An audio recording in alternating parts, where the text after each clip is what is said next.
pessoal, hoje eu tenho esse presente, eu chamo de presente de poder conversar com a Rosana. Ela é psicóloga e especialista em autoconfiança e em luto.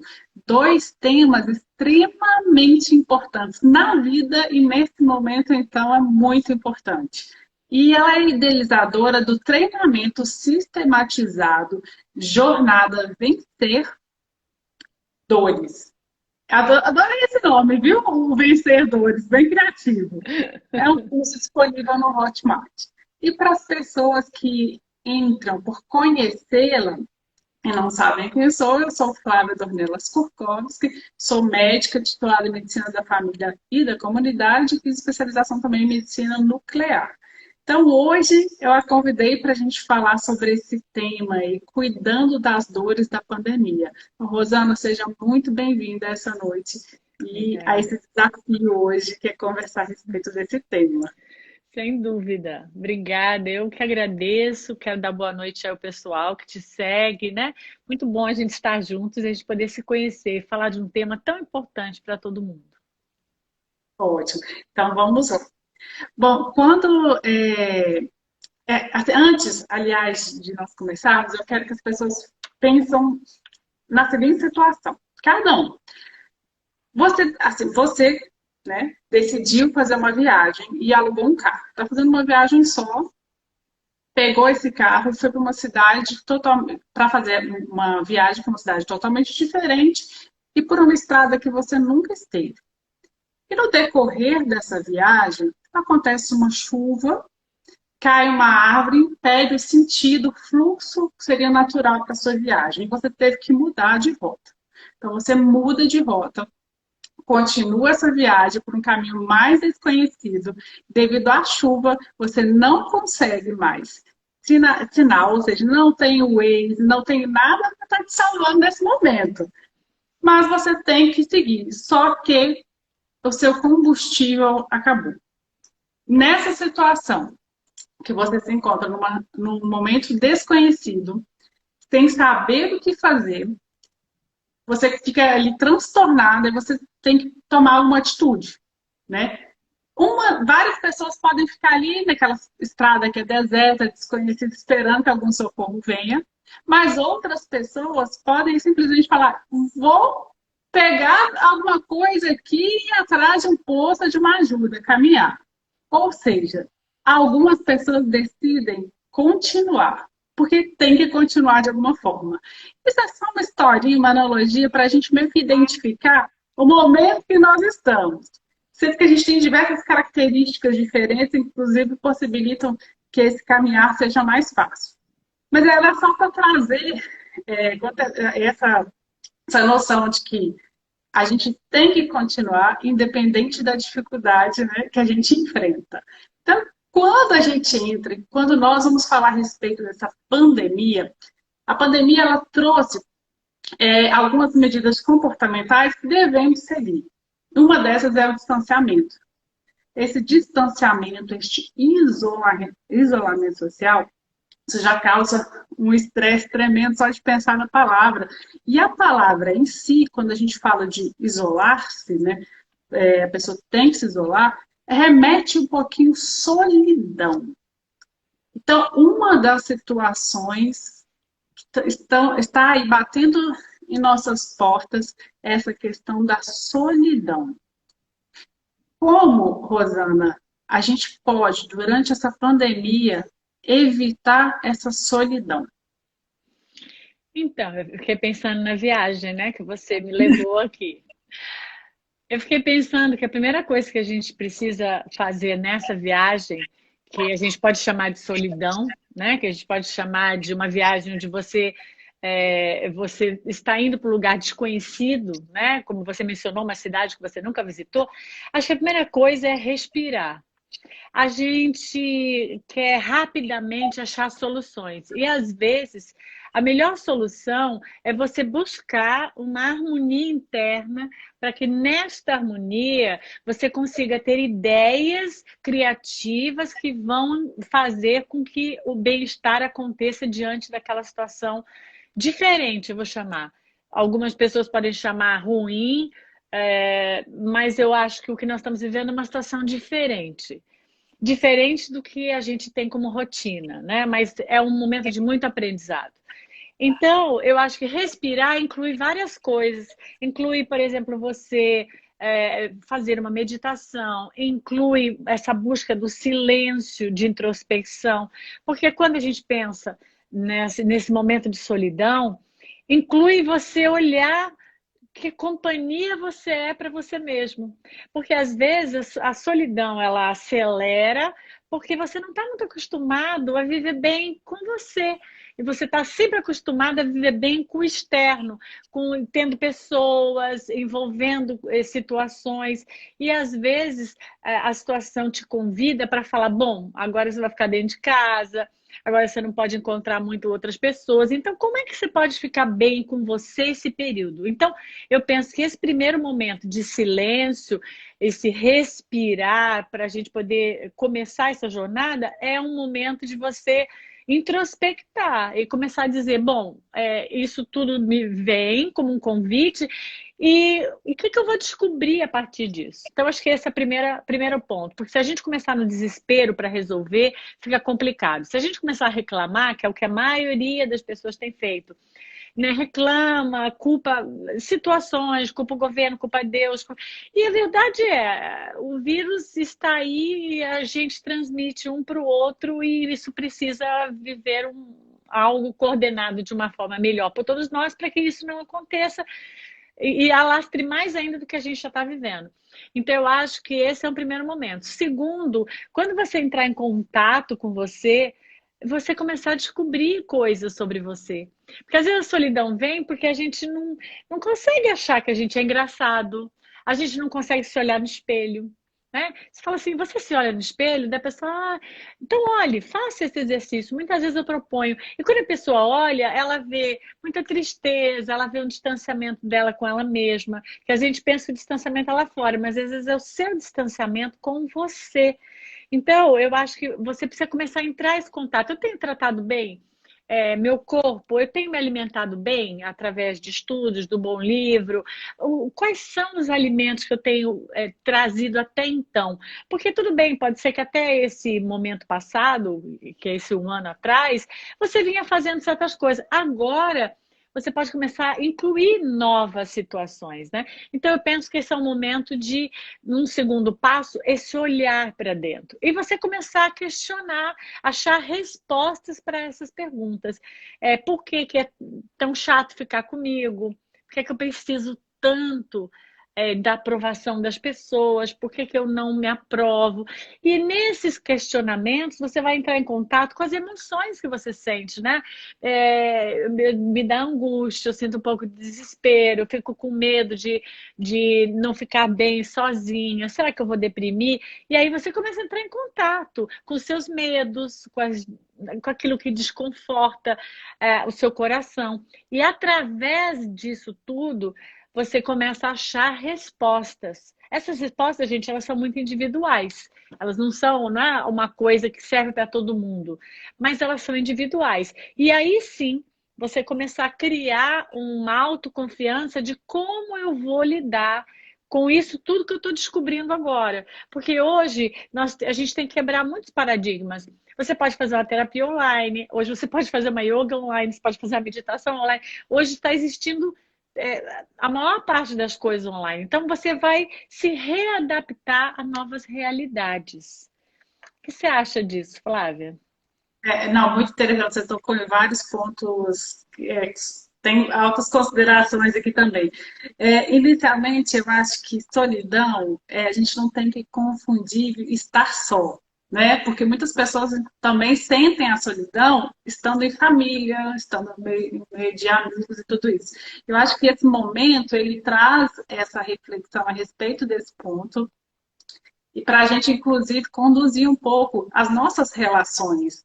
E essa relação com a gente mesma, eu acredito que seja um dos maiores desafios da nossa humanidade. Né?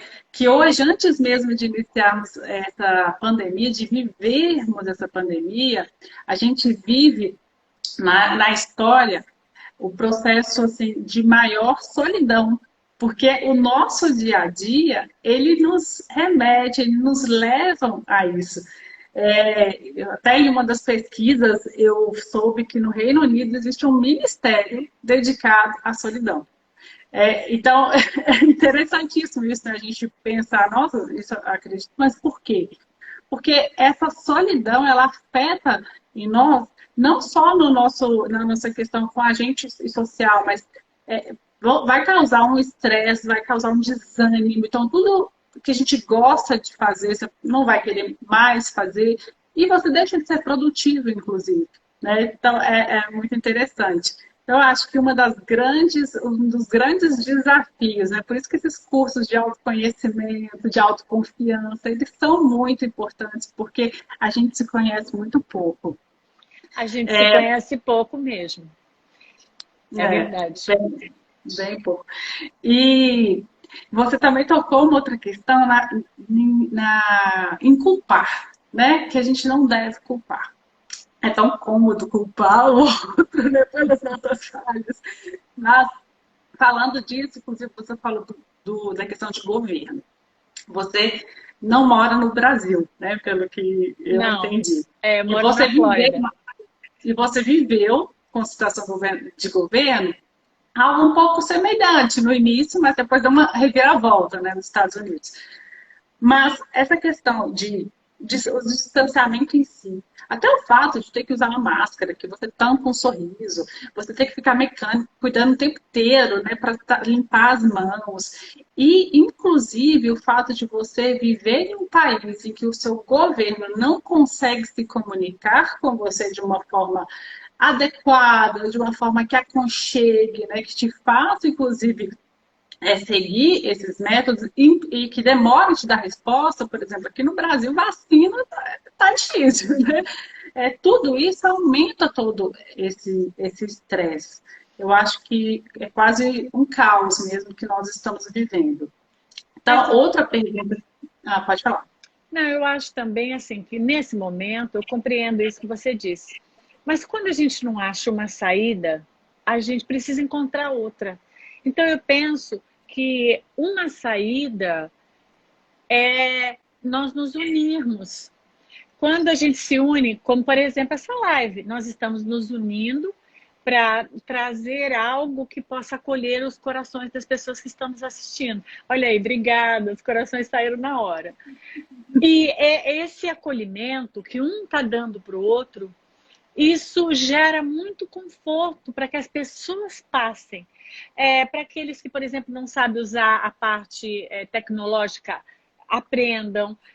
Para que a gente possa usar outras ferramentas para a gente poder se ver como essa e muitas outras, e a gente diminuir essa distância. Então, assim, que a gente possa se unir como humanos, independente do que lá fora está como carência, desde que a gente se doe para que essa carência diminua um pouco, essas carências, né? A carência que você falou, da vacina, que ainda não chegou, mas que a gente possa se ajudar, porque esse reforço faz com que a gente tenha menos solidão. Excelente colocação, porque é nós, né? Nós que construímos a nossa sociedade. Exatamente. Então, isso daí totalmente que você falou que eu acredito.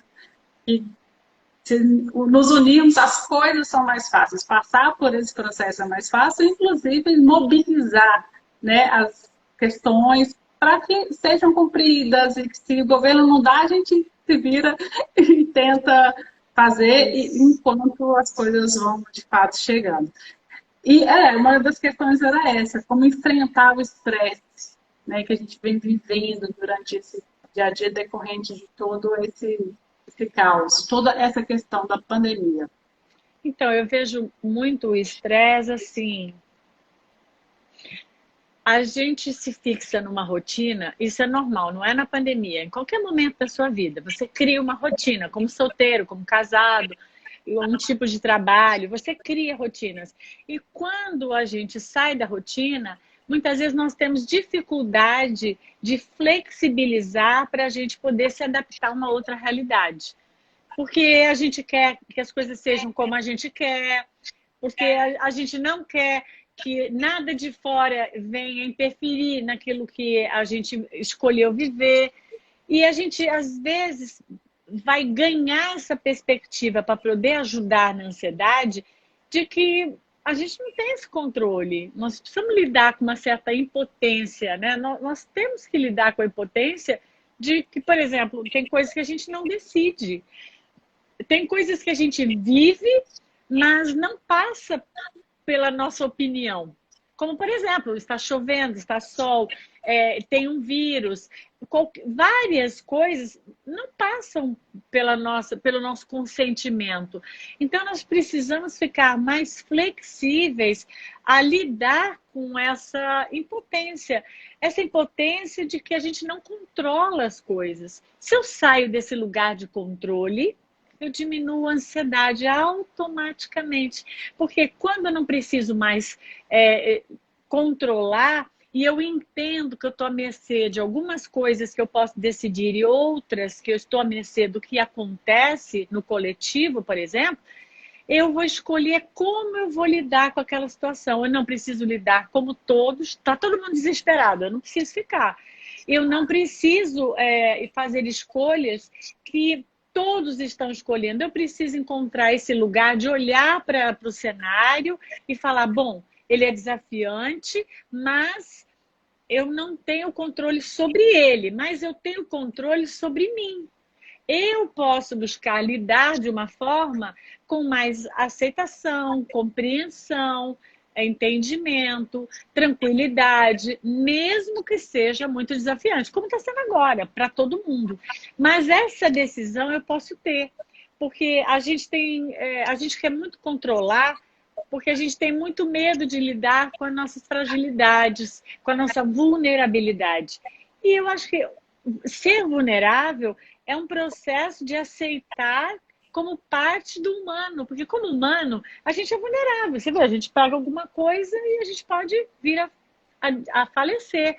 Então, é muito importante que a gente entenda isso e não tente achar que pode fazer com que isso seja diferente, e sim aceitar isso. Isso diminui drasticamente a ansiedade. Drasticamente. Nossa, Mesmo que eu não estou gostando, não tem problema. você falou muito na palavra desafiador. Isso é algo que, inclusive, quem me modificou foi até meu marido, o Rafael. Porque eu tinha o hábito de falar, isso é difícil. E ele virava para mim e já dizia, vamos trocar essa palavra, porque já dá um sentido diferente. Né? Se você vai falar que é difícil, você pensa, é difícil, é impossível, e não. Né? As coisas não são assim. Então, quando você transforma para desafiador, dá até uma vontade maior de passar pelo processo. Né? Olha, Porque nem eu tenho que mandar um abraço para Rafael, porque eu adoro isso. Eu fiz programação neurolinguística há uns 15 anos atrás. Eu estudei, fiz esse curso. E uma das duas coisas que eu aprendi que foram fundamentais, que transformaram muito a minha vida, foi mudar essa palavra de difícil. Porque aqui, o comando que você manda para o seu cérebro, ele vai tender a acreditar que aquilo é uma realidade. Então, se a gente fala que é difícil, eu não consigo, é a segunda palavra. Ai, não vai dar, acho que eu não consigo, acho que eu não sou capaz. Quando você põe a negativa ou difícil, você começa a assimilar essa nova realidade. Rosana, nem tenta, não vai dar. Acho que isso aqui não é para você. Acho que você precisa estar muito mais bem preparado. E a gente começa a criar uma série de fantasias em volta desse difícil e a gente impossibilita mesmo de verdade que aquilo aconteça. Então, para mim, eu só vou usar a palavra difícil numa explicação porque que eu uso desafio. Mas se vocês assistirem qualquer coisa nas minhas redes, não existe essa palavra desde 2000 e alguma coisa que eu fiz o curso. Então, troque desafio. Por quê? Porque o desafio é possível. Eu estou sendo desafiado, mas eu consigo lidar com isso. Eu não estou colocando nada entre eu e o desafio que possa impedir que eu lide. Eu vou dar meu melhor e nós todos vamos passar por isso. Olha aí, isso também diminui a ansiedade, tirar o difícil da sua vida. Excelente. Adorei. Excelente. E quando você fala muito do individual, vamos passar agora, porque uma das questões que eu tenho recebido muito assim de pessoas conhecidas, inclusive uma das dicas dessa live foram de pessoas conhecidas que falam muito da questão do coletivo mesmo dentro do lar. Então, de repente, você teve que trabalhar em casa ou ficou desempregado, todo mundo teve que se aglomerar ali dentro de casa e a vida conjugal, a vida com os filhos, quando a pessoa ainda tem aqueles filhos adolescentes, né, que apresentam algum tipo de rebeldia, como que a gente pode manter nessa pandemia esse convívio familiar de uma forma saudável? Quais são as dicas que você daria para a gente? Então, Flávia, eu acho que uma das primeiras coisas é a gente entrar nesse processo de aceitação dessa realidade. Porque muitas vezes a gente vive uma realidade, mas a gente não está aceitando. É o processo da reclamação, não é isso que eu queria, isso não é justo, isso não pode, por que aconteceu isso? Então, o primeiro processo é aceita que esse é o convite da vida e dali para frente você vai começar a ter passos para poder melhorar esse convívio. Então, eu acho que essa é a primeira coisa.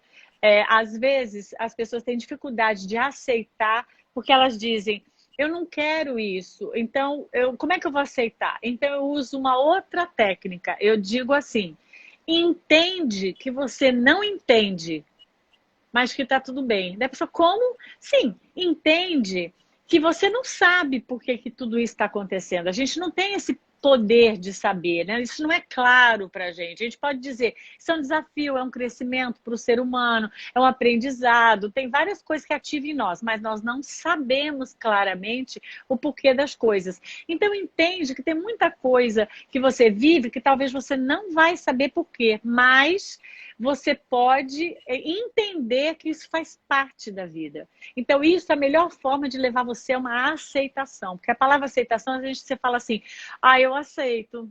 Mas você não aceita, você só está falando, tá bom, eu aceito. Então, entrar no estado de aceitação, às vezes, pode ser mais complexo para você. Então, começa pensando isso. Eu entendo que eu não domino isso, mas isso faz parte da vida. Então, vamos lá. O que a gente vive como? Aqui é 70 metros quadrados e nós somos em 4. Como é que nós vamos fazer isso? Como é que cada um vai ter sua privacidade? Durante a pandemia, eu atendi muitas pessoas no banheiro, porque a pessoa não estava mais no seu office, a pessoa não tinha um momento de privacidade, então ela deixava os filhos na sala, nos ambientes lá da casa, mas tinha um trabalhando, estudando num quarto, o outro estava trabalhando no outro quarto, não tinha quarto e era sala. Então a pessoa entrava no banheiro e ali a gente fazia o trabalho de atendimento terapêutico, porque era a realidade da pessoa. Então, há uma necessidade de adaptação da minha parte e da parte do outro. E aí eu fui dizendo, sim, isso aqui é temporário e a gente vai passar por isso dessa forma e vamos lidar com isso. Então, eu acho que esse é o primeiro momento, né? Você entrar nesse processo de entendimento. O segundo ponto é você desenhar essas necessidades. Bom, quanto nós somos? Nós somos em 4. Como é que a gente pode dividir da forma mais pacífica? Bom, o meu horário é esse, o horário do outro é esse, então enquanto eu faço isso, você pode descer no parquinho com as crianças. Então, né, quem pode vir? A mãe pode vir? O que existe em volta como possibilidades? Então, esse olhar de possibilidades, eu acho que ele precisa acontecer. E negociação. Mas eu também não posso, mas você também não. Mas como a gente vai fazer? Tem alguém que a gente pode contratar? Tem alguma coisa que a gente pode distrair as crianças? De que forma? Muita gente tem feito vídeos, participado de coisas com o filho do lado, porque é a única realidade. Ele tem que participar, às vezes, de uma reunião e o filho está ali, porque é o que é possível, não tem onde deixar o filho. Então, o outro que está do outro lado também vai ter que entender, dar uma coisa para o filho desenhar, e a gente sair daquele proforme de que tem que ser de um jeito. Não, acho que agora tem que ser adaptável. Eu acho que uma outra forma é o casal, se for uma questão familiar, o casal ter um bom diálogo, né?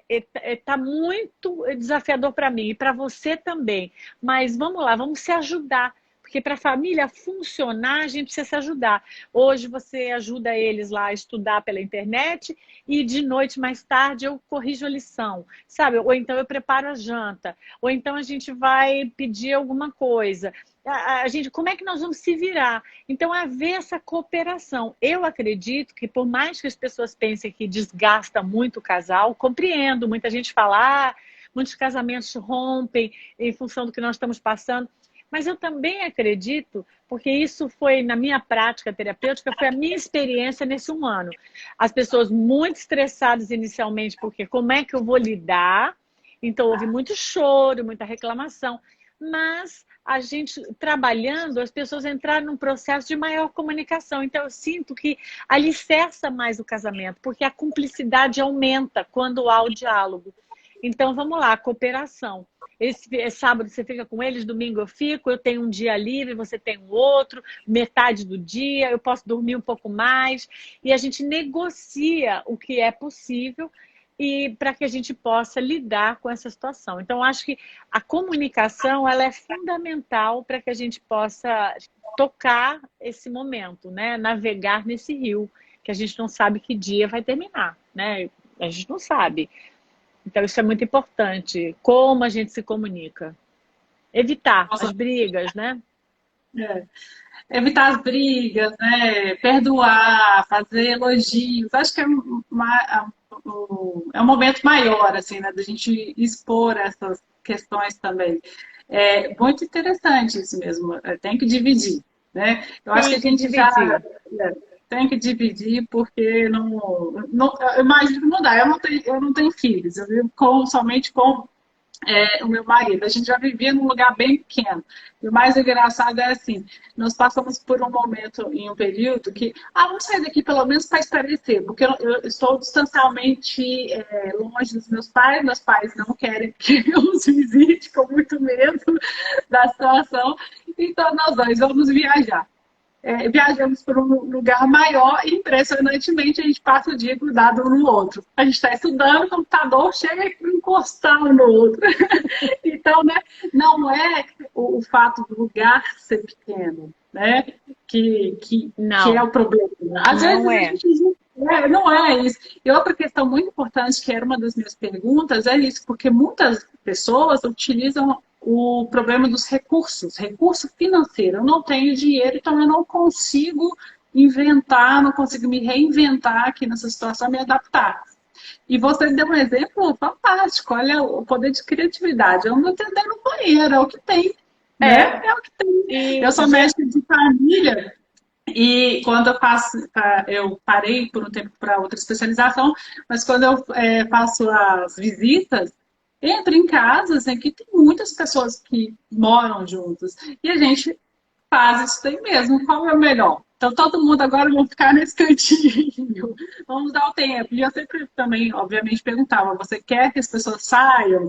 Né? E é assim. Então, você pode estar todo mundo junto, vai ficar todo mundo junto. Mas se não tem é, como, né? A gente se. é. Aí você põe o fone de ouvido, aí você fecha a porta, você comunica com a família, olha, agora eu vou fazer uma live, vocês acham que de repente eu posso, né? Às vezes eu faço live, o gato passa na frente, a pessoa está em casa, a tolerância precisa ampliar. Nós precisamos ampliar aquela tolerância que tinha que ser tudo muito arrumado, às vezes não dá, né? Às vezes eu faço live com pessoas que estão com um cenário arrumado. Às vezes a gente faz a live ali, a pessoa está na sala, no que é possível, com os brinquedos da criança. Então eu acho que tem que ampliar essa tolerância, que antigamente talvez era uma coisa muito mais assim, perfeito, com aquela roupa bem passada, que agora, de repente, você não está nem podendo passar roupa, né? Porque não dá, não tem tempo, né? A vida ficou muito doida. Então, ou porque a secretária não vem mais, porque de repente você não quer que ela venha por causa do perigo. Então, assim, muita coisa alterou. Então, a gente precisa ficar flexível, porque usar a inteligência emocional para lidar com as nossas dores, a ferramenta é a flexibilidade. A ferramenta para a gente poder ativar a nossa inteligência emocional é sermos flexíveis para aquilo que vier. Porque para cada família vai vir de uma forma. E é interessante até a questão que você falou das características, né, que a gente tem visto em lives, uma coisa mais solta, mais fluida. Faz, não sei se você tem essa percepção, mas faz eu sentir que a pessoa é gente como a gente também, sabe? E às vezes até Totalmente, aproxima. Parece que estão em casa, totalmente. né? Totalmente. Às vezes eu entro em lives que as pessoas me convidam pelo o canal do YouTube. Então a gente entra no StreamYard. Então antes tem aquele bate-papo, né? Daí a gente se conhece um pouco, a pessoa vem, mostra, essa aqui é minha esposa. Você vê, é uma coisa mais informal. Então eu acho que a gente está saindo desse, não sei, dessa talvez de uma imagem que a gente fazia mais assim ajeitado, e a gente está entrando mais em algo mais autêntico. O segundo ponto que eu acho dessa flexibilidade é a autenticidade. A autenticidade é a chave para a gente ter autoconfiança. A gente só vai conseguir ter autoconfiança se a gente puder ser a gente, né, da gente do jeito que a gente é. Tudo bem, até que tem várias coisas que te dão possibilidade de você aparecer de cílios, né? Aqui já tem várias coisas que geram instrumentos e tá ótimo, a pessoa deve usar o que tiver. Mas talvez ela tenha que fazer uma live não tão maquiada, porque não deu tempo. Então, assim, a gente ficar aberto para essa autenticidade. Eu acho que por mais que o mundo está cheio de aplicativos que você pode ficar mais arrumadinho, por um lado, eu gosto muito de originalidade. Às vezes eu faço uns stories de manhã, 6 horas da manhã que eu vou no Pilates. Tá escuro, coisa e tal, mas eu faço para animar o pessoal que está indo trabalhar. Fala, gente, eu também tô aqui, ó, indo pro Pilates. Aí o pessoal me escreve assim, ó, Rosana, adorando ver você sem maquiagem. Rosana, que ótimo, você fica tão bonita sem maquiagem. Então, assim, sabe, é ao natural. Então, as pessoas, eu sinto que elas estão apreciando enxergar um pouco mais do que a casca, sabe? Um pouco mais dentro, quem é você. Eu acho que isso nos torna íntimos, muito mais rápido. A gente ficar íntimo um do outro, assim, gera mais confiança nas relações. E é primordial. Interessante. Com certeza. Rosana, tinha tantas perguntas, mas eu estou aqui administrando o tempo e eu quero fazer a segunda parte, que seria para mim a segunda parte da live, que eu não quero deixar de fazer, então eu já vou pular algumas perguntas. Porque nós estamos lidando com uma das coisas que é considerada mais difícil, né? Que é lidar com com a morte, lidar com o luto. Impressionantemente, é a única verdade que nós temos sobre a nossa finitude. E você, inclusive, tem uma visão de morte, você trabalha, tem uma experiência, né? E você trabalha com o luto. Então, eu gostaria de entrar nesse tema. Quando a gente fala, primeiro, como lidar com esse medo de morrer? E uma outra pergunta é: quando a gente está vivendo uma situação que é uma situação coletiva, você percebe alguma diferença da percepção da pessoa? Para ela, torna mais fácil e mais aceitável ou não? Então, gente, eu queria contar um pouquinho, até para vocês entenderem por que eu me tornei especialista em luto, né? Eu tive 2 filhos que faleceram. Eu tive um filho que faleceu com 2 dias, porque o pulmão dele não estava totalmente formado, e eu tive um outro filho que faleceu afogado com 1 ano e 8 meses, na piscina da casa que eu morava. Então, o luto foi uma história da minha vida, né? Eu tive que trabalhar com o luto muito cedo, eu tinha 22 anos, quando meus 2 filhos já tinham partido, e eu tive que me reinventar, eu vou chamar assim, dentro do luto, né? Começar várias vezes de novo para a gente poder lidar com ele. Então, dentro dessas possibilidades, isso foi uma das coisas que me ajudou a decisão de estudar psicologia, de trabalhar com pessoas. Eu criei um projeto chamado Projeto Acolher Perdas e Luto. Eu criei esse curso para que a gente pudesse trabalhar com a nossa autoconfiança, para que a gente pudesse aprender a lidar com as nossas dores, que esse é o objetivo. Mas por quê? Para que a gente naturalizasse a morte. Então, o que eu fui aprendendo durante não só a minha experiência pessoal, mas também atendendo tantas pessoas como terapeuta já há mais de 2 décadas, eu fui aprendendo que, na verdade, nós temos um olhar ainda muito ligado à morte como um processo de castigo. Então, a gente vê muito a morte como morrer é uma coisa ruim, é um desmérito. Eu não sei se você já pensou nisso, mas as pessoas comentam assim, olha, mas ele era tão bom, o pessoal que é ruim fica, e essa pessoa que é tão boa vai embora. Então, a gente tem ainda esse olhar de bom e ruim. E, na verdade, gente, quando há fecundação, a gente entra no processo de morrer. Porque fecunda, gesta, a pessoa vive um período e aí chega esse desprendimento aí da alma ao corpo físico, que a gente chama de morte. Então, o processo da morte é um ciclo da vida, que ele está composto dentro. Então, apesar da gente ter medo, a gente ter dúvidas, falta na nossa cultura, na minha concepção, o Brasil, eu fui no programa da Fátima Bernardes, no encontro, a convite deles para contar sobre a minha história e o projeto, e a Fátima levantou até uma estimativa que haviam sido feita em 2018, onde dizia que o brasileiro não tem há muito respaldo para lidar com a morte, né? Foi feito essa enquete e o brasileiro tem muita dificuldade de lidar com a morte, porque isso em outras culturas é um pouco diferente. Então, eu diria, nós precisamos compreender que a morte não é algo bom ou ruim. A morte faz parte do ciclo da vida, né? E naturalizarmos isso.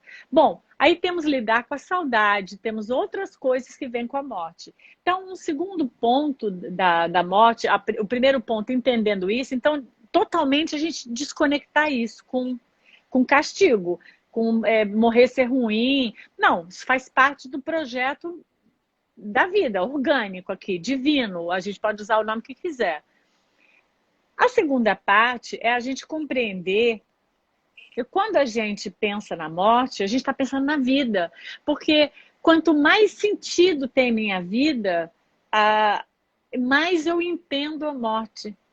Quanto mais eu vivo no presente, mais eu consigo administrar a ideia de que eu vou morrer. Porque a vida está passando por mim e eu por ela. Quanto menos eu estou vivendo no presente, mais parece que está faltando mais tempo, que está faltando alguma coisa, mais me deixa ansiosa esperando que a felicidade venha depois. Eu vou ser feliz quando eu casar? Não. Eu vou ser feliz quando eu tiver um filho? Não. Eu vou ser feliz quando eu comprar a casa própria? Não. E a felicidade, ela é agora.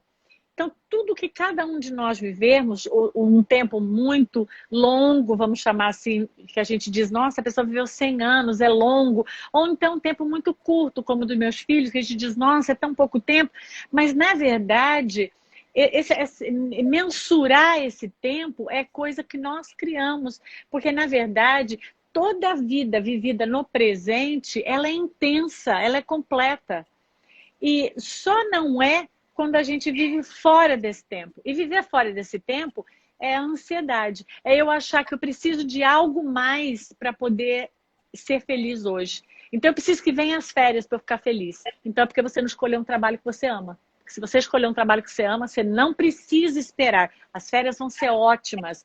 Mas para você viver outra experiência, de viagens, de outra coisa. Mas na verdade você é feliz. Eu não preciso ter filhos para ser feliz. Os filhos vão ser um complemento desse bom relacionamento que eu tenho hoje. Vão chegar, porque faz parte do bom relacionamento. Então, a gente sair dessas expectativas. Então, eu acho que a gente vive muitas expectativas e pouca realidade.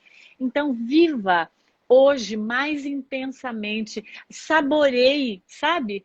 Quando o pessoal fala, mastigue 15 vezes porque é bom para o seu estômago, eu digo, saboreie a vida 15 vezes, sinta, né? Nós estamos aqui conversando, a gente está trocando uma energia, eu, você e todo mundo que está, essas pessoas que estão aqui nos seguindo, sinta essa energia, isso, esse desejo que a gente está aqui trocando um com o outro, da gente poder sentir melhor com essas palavras. Então é a gente começar a fazer parte. E aí a gente desconecta desse medo de morrer, porque eu estou vivendo intensamente. Então, Se amanhã for o dia que pode acontecer, porque nós não temos data marcada, né? A maior parte de nós não sabe quando vai morrer. Isso pode chegar, mas eu vivi intensamente o hoje. Se eu viver intensamente o hoje, esse medo começa a diminuir, eu começo a perceber que é maravilhoso isso que eu tenho hoje e isso é intenso. A outra parte do ser coletivo, eu acredito que nos coloca numa normalidade, porque a morte, ela acontece todos os dias para milhares de pessoas, só que a gente não fica reportando na televisão, no noticiário, todo mundo que faleceu. Mas a gente vive morte coletiva de alguma forma diferente, porque não tem uma única razão. Mas por atropelamento, por doença, milhares de pessoas morrem. Só que agora a gente está vivendo a morte coletiva por uma mesma razão. Essa mesma razão, eu acho que ela, de alguma forma, ela nos conforta, porque a gente percebe que nós somos iguais. Porque hoje, se você tiver condição ou não condição, você pode pegar o vírus. Hoje, essa diferença financeira, social, não nos difere para isso, né? Hoje, talvez o que difere é os cuidados que cada um tem, o nível de consciência, o respeito ao outro e a si próprio, né? Assim, levar a sério as medidas. Então, isso nos difere hoje, né? Quem não está levando a sério está mais exposto, pode acontecer e pode também contaminar outras pessoas. E quem está levando mais a sério está mais recluso, vai ter tempo de esperar chegar a vacina, e a vacina chegando, vai ser tudo muito mais tranquilo. Eu já tomei minhas 2 vacinas aqui, e, claro, você começa a perceber que se as pessoas pegarem, se eu pegar, vai ser uma forma mais suave, com menos risco de acontecer alguma coisa com o meu corpo físico. São possibilidades, a gente não tem certeza, mas é mais ou menos o que o sistema de saúde está nos tranquilizando um pouco mais. Então, eu diria, nós vamos indo para esse lugar. Agora, por estar ativado, porque eu penso assim, a morte está ativada. Todo mundo está falando disso. Por quê? Porque as famílias estão enlutadas. Então, eu diria, nesse processo desse luto coletivo, eu acho que uma das melhores formas da gente lidar com isso é a gente ser solidário. Porque enquanto eu fico recluso, só reclamando, dizendo, ai, que absurdo, aí você vê na televisão, nossa, a vacina não chegou, mas não sei o quê, e a gente entra naquele processo, não é justo, fulano ficou doente, porque, claro, a gente vai sabendo de amigos, de parentes que vão se contaminando, que vão falecendo, que é um complexo, é muito doloroso. Mas, enquanto eu vejo isso, eu penso, bom, eu não estou contaminada, então eu posso fazer alguma coisa, né? Eu posso, de repente, dar um telefonema, eu posso estender a mão, eu posso levar as compras e deixar na porta da pessoa, eu posso fazer algo, eu posso mandar uma cesta básica. O que eu posso? Eu não sei, aí cada um vai qualificar. Então, por exemplo, no projeto que eu tenho, um projeto gratuito, nós fazemos o quê? Nós acolhemos as pessoas. O projeto não nasceu com a pandemia, ele nasceu em 2018, baseado nessa minha experiência do luto, e nós acolhemos qualquer luto, né? E aí veio a pandemia, a gente já estava pronto, porque nós só atendemos online. Nós atendemos já em 17 países, em mais de 16 estados do Brasil, então a gente atende de uma forma ampla, assim, nós temos gente, acolhidos e acolhedores em muitos lugares do mundo, a gente pode dizer hoje. E dessa forma, a gente leva o que para o outro? A gente leva esse aconchego, esse acolhimento, essa escuta, essa palavra. E eu acho que quando você estende isso para o outro, eu vou chamar de, como a gente chama no projeto, quando você transborda o seu amor para o outro, você consegue administrar muito mais a sua própria ansiedade, o seu medo, porque você começa a perceber que aquilo que você tem para oferecer naquele momento de bom é muito saudável para o outro que está passando um momento difícil. E isso faz com que você se sinta bem. Você se sentindo bem, você acalenta um pouco esse desespero, né? Porque em vez do desespero, de você ficar no news o tempo todo, você vai estar, de repente, se agregando a alguma atividade que vai fazer uma diferença para alguém. Então, eu acho que esse momento é um momento que você pode acionar a solidariedade como uma ferramenta para você lidar com os seus medos. E você percebeu, eu não estou sozinho. Amanhã pode ser você. Aí alguém vai te acolher também, né? E é assim, dessa forma, a gente vai criando essa teia, essa rede, esse network, que vai proporcionando que cada um passe de uma forma um pouco mais suave do que aquilo está sendo para a pessoa. Algumas famílias que não têm recurso e, de repente, alguém faz lá, né, um fundraise lá para aquele pessoal ter recurso, alguém arruma uma vaga no hospital e assim vai. Então, as necessidades, elas são diversas. E cada um pode encontrar dentro daquilo que gosta de fazer aquilo que acha mais pertinente. Mas eu diria, tem uma atitude. Isso é praticar uma ação. A solidariedade é uma ação. Você se afastar, eu não estou dizendo pessoalmente, mas você se afastar, se enclausurar, deprime.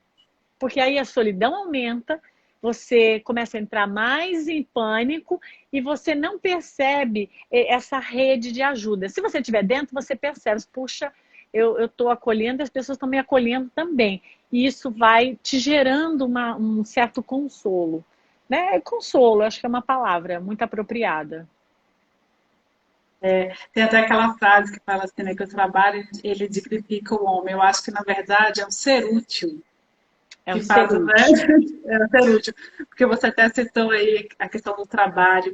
Muitas pessoas, acho que talvez a maior parte, eu não sei, das pessoas trabalham sem esse amor, sem essa ver essa utilidade, se sentir útil. Até mesmo porque às vezes a gente escolhe um trabalho para dar dinheiro, para a gente sobreviver. Mas você falou essa questão de, nesse momento, acolher, isso pode ser uma fuga, assim, até para essa questão da insatisfação do que você exerce hoje. Mas você se identificar com acolher, com ajudar de alguma forma, né, nesse momento. E tem pessoas também que imaginam que ajudar é uma coisa mirabolante, né? E não precisa ser nada mirabolante. Se você não tem dinheiro, você tem palavra. Né? Fazer essa questão que você disse online, hoje colocou isso, a tecnologia tão mais factível, né? Quase todo mundo aí já tem um celular, quase todo mundo consegue falar um com o outro e fazer essa troca de experiência, essa troca mesmo de energia.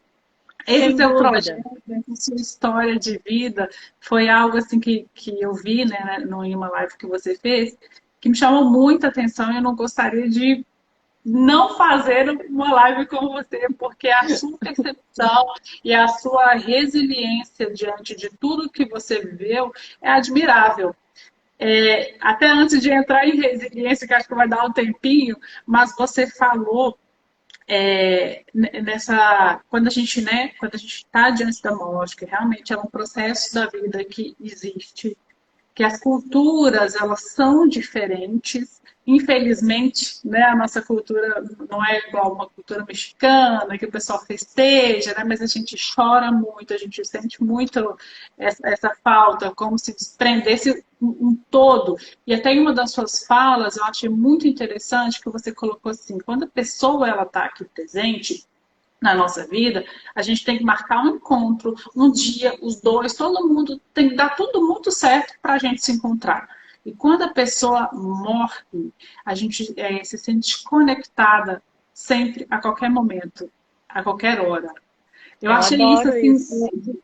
não, achei isso tão profundo, de uma sabedoria assim tão, tão grande, que me emocionou mesmo essa noção.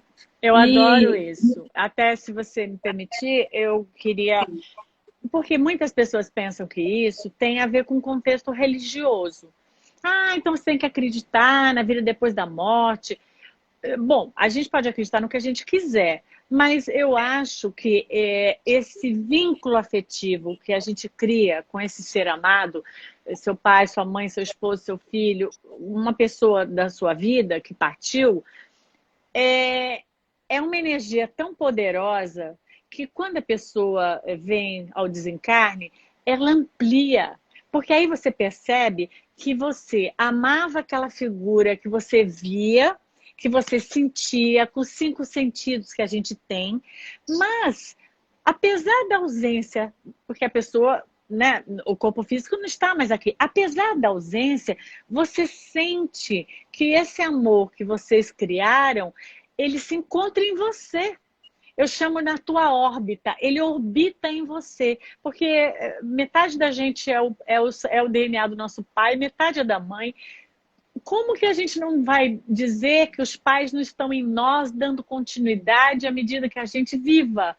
Então, como você não vai sentir que depois da maternidade, eu chamo a maternidade uma luz na minha vida, é que você mudou completamente depois da maternidade, assim, você vê a vida muito mais ampla. Então, como esse filho não vai ter uma influência sobre quem você é?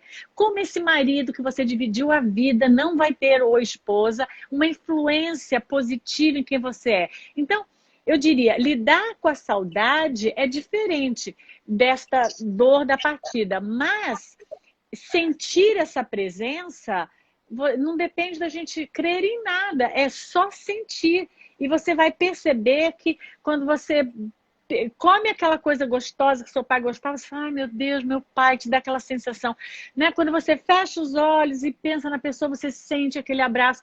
Então a gente vai perceber que o amor é algo que vai além dos 5 sentidos. Os 5 sentidos é uma parte de que se comunica com esse amor.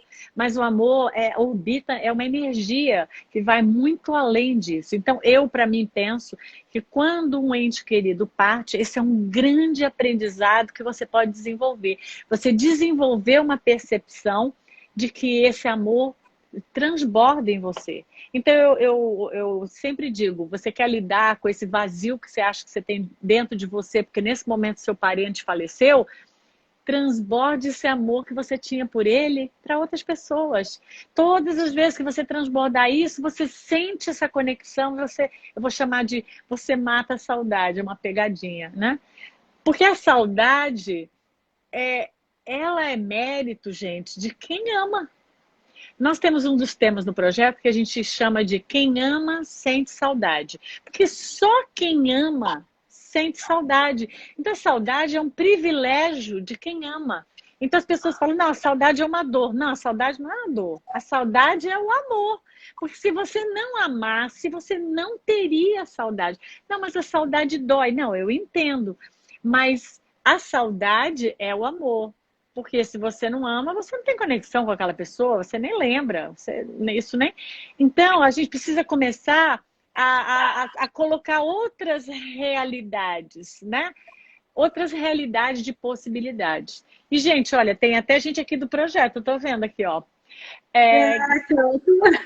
Quem tiver vontade de conhecer mais sobre o projeto, tiver vontade de ser acolhido, tiver vontade de ser um acolhedor no projeto, a gente tem um treinamento ao acolhedor que é ótimo, ou tiver vontade de estudar com a gente fala muitas lives sobre isso, tá aí a website, ó, né? Projeto Acolher, perdaseluto.com.br. É super fácil, assim, o acolhimento é fantástico, a gente está envolvido com muitos voluntários, muitas pessoas acolhedoras que acolhem. Então, eu acho que, nesse momento, fazer parte de alguma coisa que faz algo bom, né? Eu estou falando do projeto porque eu faço parte, mas podia ser outra coisa, alguma coisa que cada um decide. E isso nos tira da angústia, porque a gente brinca lá no projeto, não dá tempo de ter angústia, porque você está o tempo todo lidando com pessoas, trocando amorosidade, trocando afeto, você não tem tempo de ter essa solidão. Não dá, porque você está ali trocando amor com muitas pessoas que você não conhece, mas que você passa a conhecer naquele momento. Então, eu acho que isso é uma troca de afeto fantástica, você se dar para o outro. Eu sou pró isso. Se eu tivesse que dar curso, seria só disso, esse tipo de curso. Vamos se doar.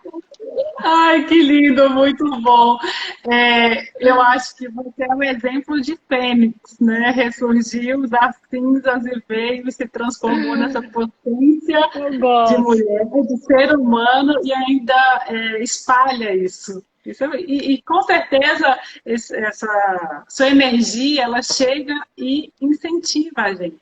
Né? Isso, isso. Esse é o desejo, Flávia, porque, na verdade, tudo que cada um passa dentro da história de cada um, essa é a minha história, você pode vencer a sua história. Por isso que eu chamei de vencedores, o meu curso, porque você é um vencedor. Vencer a dor é aprender a lidar com ela. Não é colocar embaixo do tapete, não é fingir que ela não existe, é a gente aprender a lidar com as nossas dores, né? Então, lidar com a sua dor, você é um vencedor. Só que isso que eu estou contando para vocês, todo mundo pode viver. Todo mundo tem competência de lidar com as suas dores, né? Isso que é a coisa mais bonita da vida. É um direito igual para todos. A gente tem que fazer o caminho. Nossa, com certeza. E ter mestres assim como você facilita bastante. Oh, Vamos passar pessoal. apenas um minutinho. Foi muito rápido, Rosana. Flávia, foi uma delícia. Os comentários. Comentário do pessoal, que lindo. Gente, Eu não consegui obrigada. nem acompanhar tudo, estava tão absorta na sua fala aqui que Uma pessoal. delícia. Muito gostoso, muito carinhoso o seu público. Algumas pessoas também do meu. Gente, muito bom. É isso, né? É esse amor. É esse amor mesmo. Muito obrigada a todos e que esse amor Maravilhoso.